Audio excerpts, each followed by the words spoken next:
August 7, 1944. Near Mortain, Normandy. The morning fog clung to the bocage like a funeral shroud. Through the mist, the low rumble of engines echoed across the French countryside, a sound that had once meant certain doom for any Allied soldier who heard it.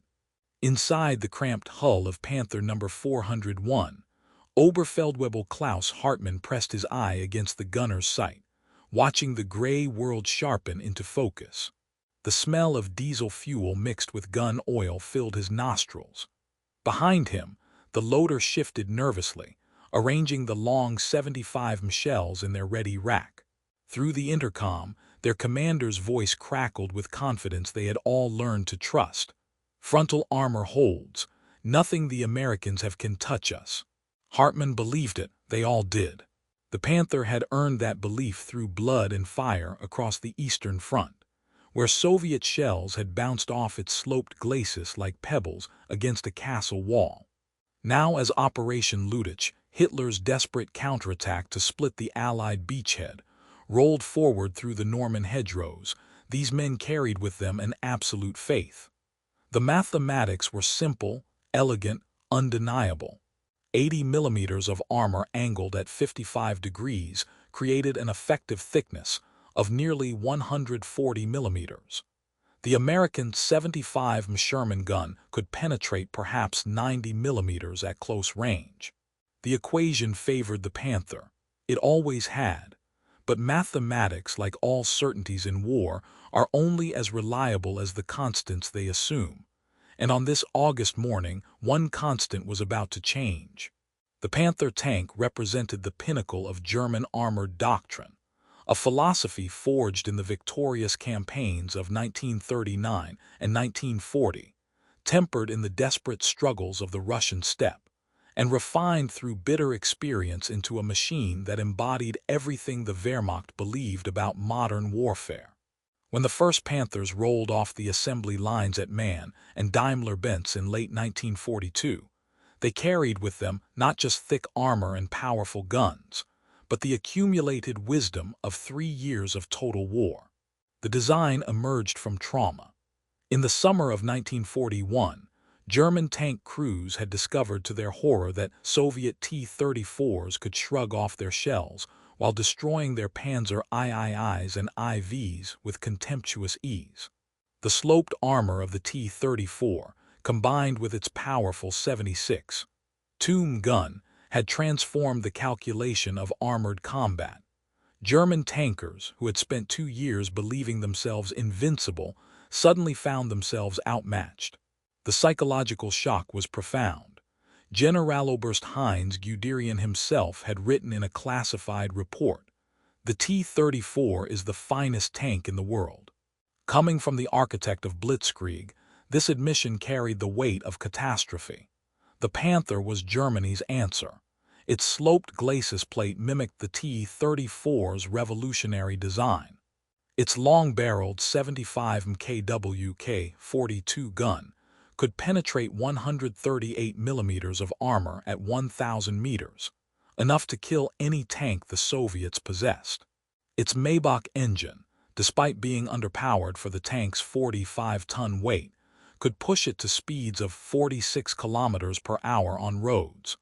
By every measurable standard, it was superior to anything the Americans or British could field in 1944. But the Panther carried more than specifications. It carried expectations. For the men who crewed them, these tanks represented not just technological superiority but ideological validation. The Reich's engineers had studied the enemy, learned from defeat, and produced a weapon that would restore the balance. The Panther's armor became a symbol, tangible proof that German industrial might and technical genius could overcome the crude masses the Allies threw against them.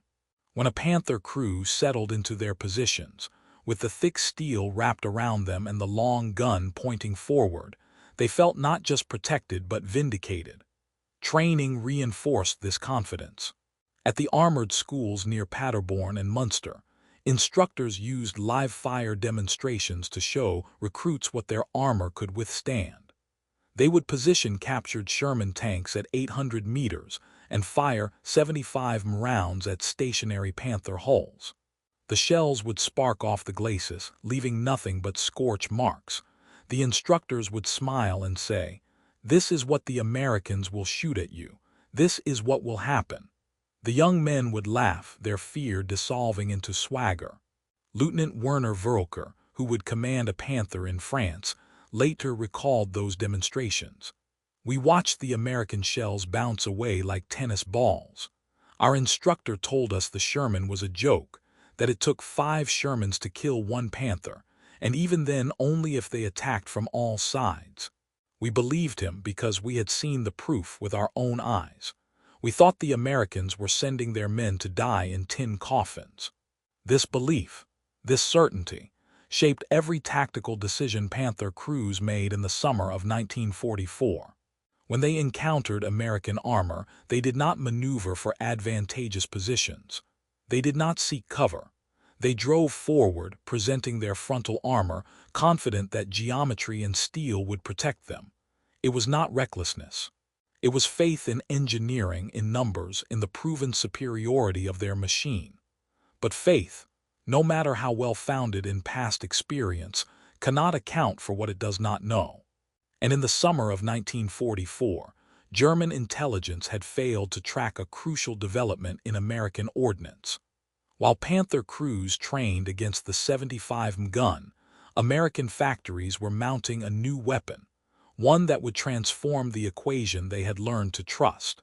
The M1A2 76 gun had entered production in January 1944, a response to urgent reports from North Africa and Italy that the standard 75 Sherman gun could not reliably penetrate German armor.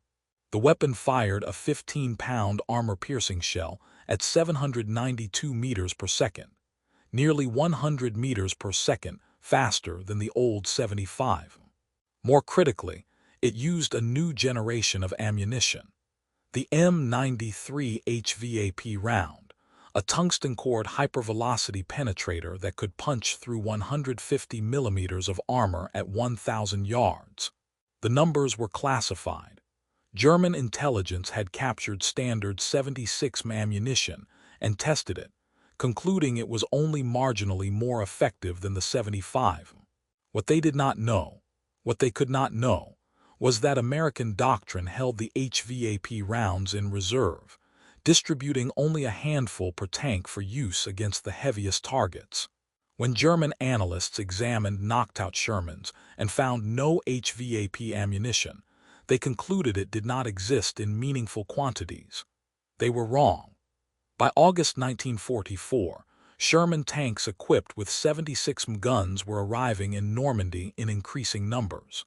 The U.S. 2nd Armored Division, positioned directly in the path of Operation Luttich, had received nearly 24 M4A1 76 W Shermans in late July. The crews trained hastily with the new weapon, firing practice rounds into abandoned German bunkers. The extra penetration was immediately apparent, but no one yet knew how it would perform against frontal Panther armor. No one had tested it under combat conditions. The German crews advancing on Mortain that morning in August knew nothing of this. Their intelligence briefings had mentioned new American tanks but dismissed them as marginally improved Shermans with slightly longer guns. The threat assessment remained unchanged. Maintain frontal aspect, close to effective range, destroy the inferior American machines with the superior firepower of the KWK-42. Oberfeldwebel Hartmann's Panther crested a low ridge at 6:47 hours, emerging from the fog bank into the pale sunlight of early morning. Below, in a shallow valley crisscrossed with hedgerows, he could see movement, the distinctive angular shapes of American tanks displacing from their night positions. His commander identified 4 Shermans, hull down behind an earthen berm. Over the radio net, the company commander's voice was calm, almost bored. "Engage targets of opportunity. They cannot hurt us at this range." Hartmann's Panther fired first, the crack of the 75 gun splitting the morning quiet. The shot flew true, striking one Sherman on the turret face. The American tank shuddered but did not brew up. The crew bilayed out through the hatches, scrambling for cover. Good shooting but not a kill. Hartman traversed right, finding another target.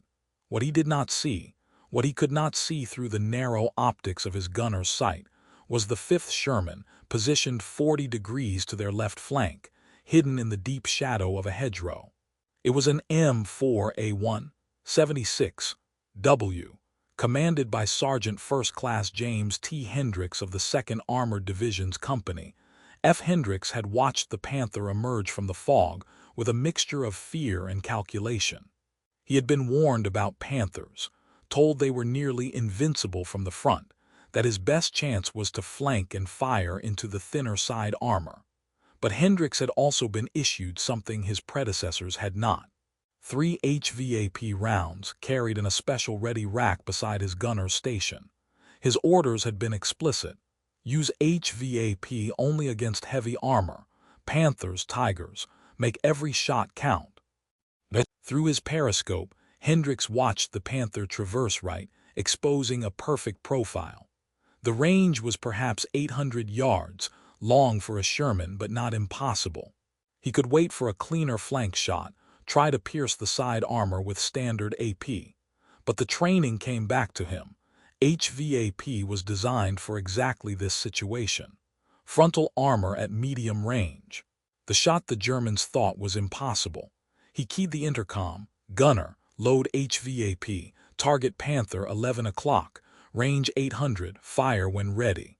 The gunner, a lanky kid from Wisconsin named Kowalski, loaded the special round with shaking hands.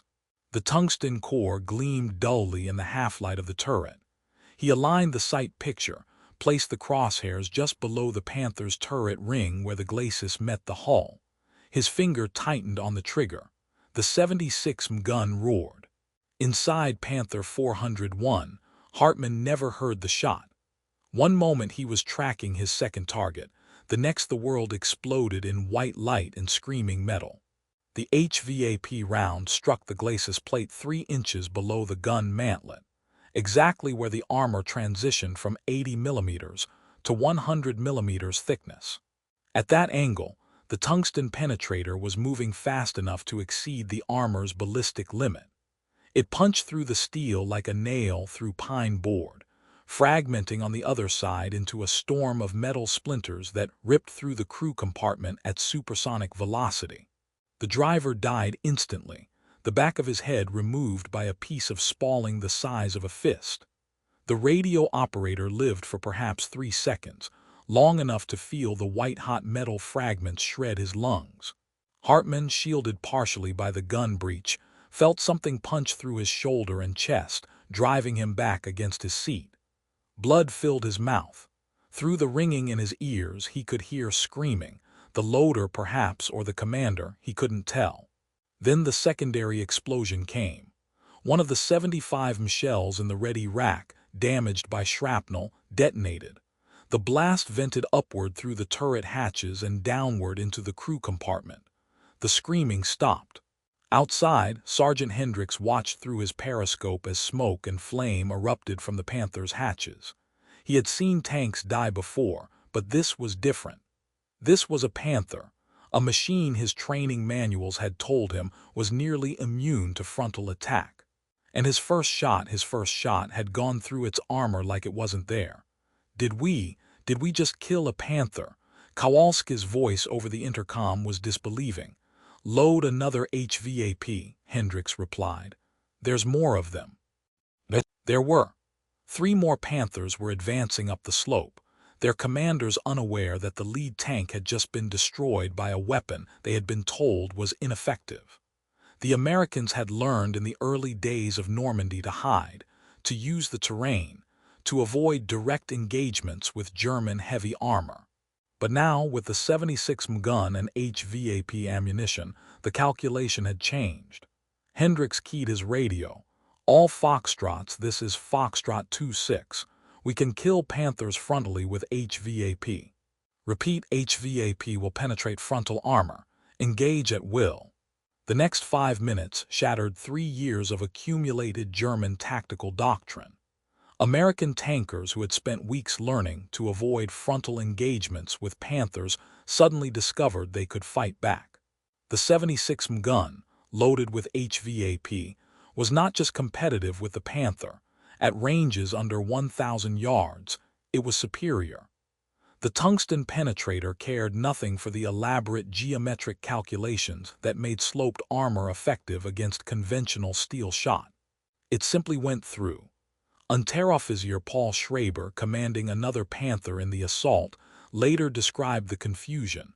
"We saw Hartmann's tank burning and assumed he had been flanked, hit in the side armor. That was the only way to kill a Panther.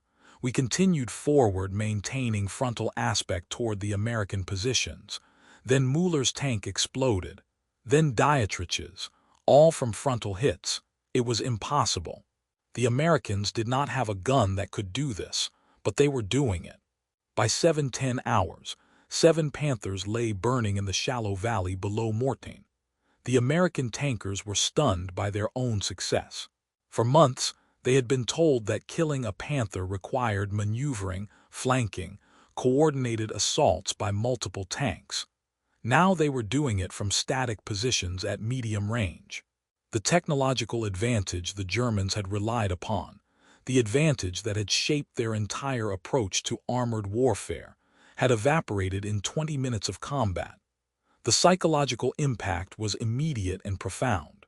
German tank crews who had operated for years with the absolute confidence that their frontal armor was invulnerable suddenly found that confidence shattered. Every time they crested a ridge or emerged from cover, they wondered, would the Americans be waiting with those new guns? Would their armor, their protective shell of steel and mathematics, prove as hollow as their faith in it? The transformation was not limited to Mortain. As word of the 76 gun's effectiveness spread through both armies, the entire tactical landscape of the Norman campaign shifted. American tank crews grew bolder, more willing to engage Panthers and Tigers in direct combat. German crews grew more cautious, more hesitant. The hunter-killer relationship that had defined tank warfare in Normandy began to reverse. Lieutenant Colonel Robert B. Mills, operations officer for the 2nd Armored Division, wrote in an after-action report dated August 15, 1944, "The introduction of the 76 gun with HVAP ammunition has fundamentally altered the tactical situation vis-a-vis German heavy armor. Prior to August 7, our standard procedure when encountering Panthers was to fix them in place with one platoon while attempting flanking maneuvers with another. This required time, coordination, and often resulted in significant losses. Since August 7, our doctrine has evolved to emphasize frontal engagement at ranges of 600 yards using HVAP. Panther losses have increased dramatically, while our own casualties have decreased. The psychological effect on both friendly and enemy forces. The psychological effect. That phrase, buried in a routine military report, captured something essential about the nature of armored warfare, something the Germans had understood perfectly well until August 1944. Tank combat is not purely a mechanical exercise in ballistics and metallurgy. It is a psychological contest between crews enclosed in steel boxes, unable to see or hear or smell the world beyond their narrow periscopes and vision blocks. Confidence matters. The belief that your armor will protect you, that your gun can destroy the enemy while his cannot harm you, that belief is itself a weapon, as powerful as tungsten or steel. The Germans had possessed that weapon for 3 years. They had used it to dominate Soviet, British, and American armor across 3 continents. And now, in the hedgerows of Normandy, they had lost it. Hauptmann Friedrich von Westernhagen, a company commander in the 2nd Panzer Division, kept a private journal throughout the campaign. His entry for August 12, 1944, captured the shift. The men no longer trust the Panthers. Yesterday, Oberleutnant Kraus refused a direct order to advance across open ground toward American positions, citing insufficient intelligence on enemy anti-tank capabilities. I could not fault him. I have lost 4 tanks to frontal penetrations in the past week, tanks that should have been immune. The Americans have a new gun, a new ammunition, something our intelligence failed to detect. Every engagement now carries the risk that our armor will prove worthless. The men feel it. They advance more slowly. They hesitate. This hesitation will kill more of us than American shells. Von Westernhagen was right. The cascade effects of lost confidence proved more deadly than the 76 gun itself. German tank crews who had once pressed forward aggressively now hung back, seeking cover, waiting for supporting infantry. This caution gave American forces time to maneuver, to call in artillery, to coordinate combined arms assaults. Panthers that might have broken through American lines in those crucial first hours of an engagement instead waited for reconnaissance, for clearer intelligence, for certainty that no longer existed. The symbolic object that came to represent this transformation was not German but American, the distinctive brass cartridge case of the 76 HVAP round. These cases, stamped with 76 HVAP M93 and dated 1944, began appearing in knocked-out German tanks throughout Normandy. German ordnance officers collected them, measured them, tested them against captured armor plate. The results were sobering. At 1,000 yards, the M93 round could penetrate 157 millimeters of homogeneous armor plate. Against face-hardened armor like that used on the Panther glacis, penetration was reduced but still formidable, approximately 130 millimeters under optimal conditions. These cartridge cases became talismans of a sort, passing through German units as proof of what had changed. Crews would examine them with the fascination usually reserved for captured enemy weapons.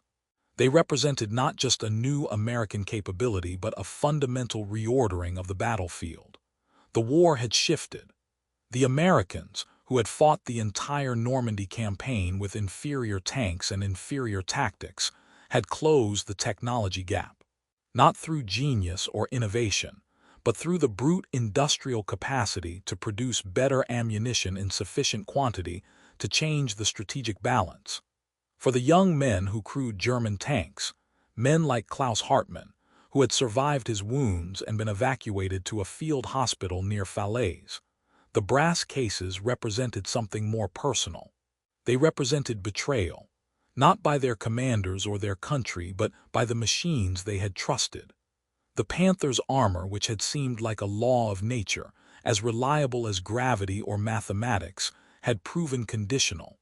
Effective against one threat, vulnerable to another. The certainty they had built their courage upon had dissolved into probability and chance. Hartmann, recovering in a hospital bed with his chest wrapped in bandages, tried to make sense of what had happened. He had done everything correctly, maintained frontal aspect, chosen good firing positions, engaged at effective range, and still the American shell had come through his armor like it was paper. He could not reconcile the experience with his training, with everything he had been told about the Panther's capabilities. It should not have been possible, he said to the doctor, changing his dressings. The mathematics were clear. The doctor, an older man who had served in the medical corps since 1938, smiled sadly. "Mathematics do not account for what you do not know," he replied, and the Americans knew something we did not. The broader implications of the 76 gun extended beyond the tactical and into the strategic. German armored doctrine had been built on the principle of technological superiority, the belief that German engineering could produce weapons systems qualitatively superior to anything the Allies could field. This belief had survived the introduction of the T-34, survived the arrival of the Stalin heavy tanks, survived every previous challenge because German engineers had always found a solution. The Panther was that solution, the final evolution of the tank designed to win the war. But the 76th gun revealed a truth that German strategists had avoided confronting. Industrial capacity matters more than engineering brilliance. The Americans did not need to design a better tank than the Panther. They needed only to produce a better gun, mount it on their existing chassis, and manufacture enough of it to equip their formations. By August 1944, American factories were producing 2,000 medium tanks per month. German production, devastated by Allied bombing and raw material shortages, had fallen to approximately 600 tanks per month across all types. Even if German Panthers were individually superior to American Shermans, and after August 7, that superiority was questionable. The numerical advantage the Americans enjoyed was overwhelming. For every Panther Germany produced, America produced more than 3 Shermans. For every 76 HVAP round German crews worried about, American factories produced dozens. The equation had become inescapable. Germany could not win a war of attrition against an enemy with that level of industrial superiority. Some German officers recognized this reality earlier than others. Generalmajor Heinz Gieg, who commanded elements of the 116th Panzer Division during the Falaise Pocket battles, wrote in a post-war memoir, "After the Americans deployed the 76th gun, I knew the war was lost. Not because of that gun specifically, but because of what it represented. The Americans could solve any tactical problem we presented simply by producing more and better equipment. We were fighting a production line, and production lines do not surrender." Gieg's pessimism was well-founded. The combat statistics from late August and September 1944 told a devastating story. German tank losses in France during August totaled approximately 1,300 vehicles, losses that could not be replaced. American losses during the same period totaled nearly 2,000 tanks, but replacement vehicles were arriving at Normandy ports faster than the losses accumulated. By September 1, the American armored divisions in France were at higher strength than they had been on June 6, while German panzer divisions had been reduced to hollow shells with a handful of operational tanks. But numbers alone do not capture the human dimension of what happened in the Norman hedgerows. For the young men who crewed Panthers and Tigers, the arrival of the 76th gun meant something more than statistical probabilities or loss rates. It meant the end of certainty. It meant every mission might be the one where American HVAP found your tank's weak spot. It meant the armor you had trusted with your life was no longer reliable. Oberjefreiter Hans Schmidt, a Panther loader who survived the entire Normandy campaign, described the psychological toll in a 1956 interview. "Before the Americans got the new gun, we felt invincible. We would see Shermans and laugh because we knew they could not hurt us. After Morton, after we started seeing Panthers burning from frontal hits, everything changed. We no longer laughed. We no longer felt safe inside the armor. Every morning when we climbed into the tank, we wondered if this would be the day. The Americans called their Shermans Ronsons because they caught fire easily. After August, we had no name for our Panthers. We just hoped they would protect us, and we no longer believed they would." That loss of belief, that corrosion of confidence, proved as destructive as the tungsten penetrators themselves. German tank crews who had once operated with aggressive certainty now approached every engagement with caution bordering on paralysis. They gave ground that should have been held. They declined attacks that might have succeeded. Not because they lacked courage, but because they no longer trusted the fundamental premise their tactics were built upon, that German armor was superior to Allied armor. The Americans understood what had happened. Colonel Sidney R. Heinz, who commanded Combat Command A of the 2nd Armored Division at Mortain, later wrote, "The 76th gun did not just give us a better weapon. It gave us something more valuable. It took away the enemy's confidence." German tankers who had operated with complete disregard for our firepower suddenly became cautious. They stopped acting like they were invincible. That psychological shift may have been worth more than the actual penetration capability of the gun itself. Heinz was describing, though perhaps not in these terms, the collapse of an ideology.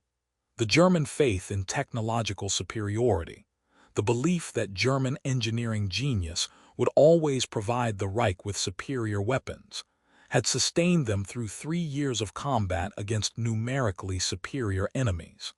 That faith had allowed them to believe they could win a war against the combined industrial might of the Soviet Union, the British Empire, and the United States.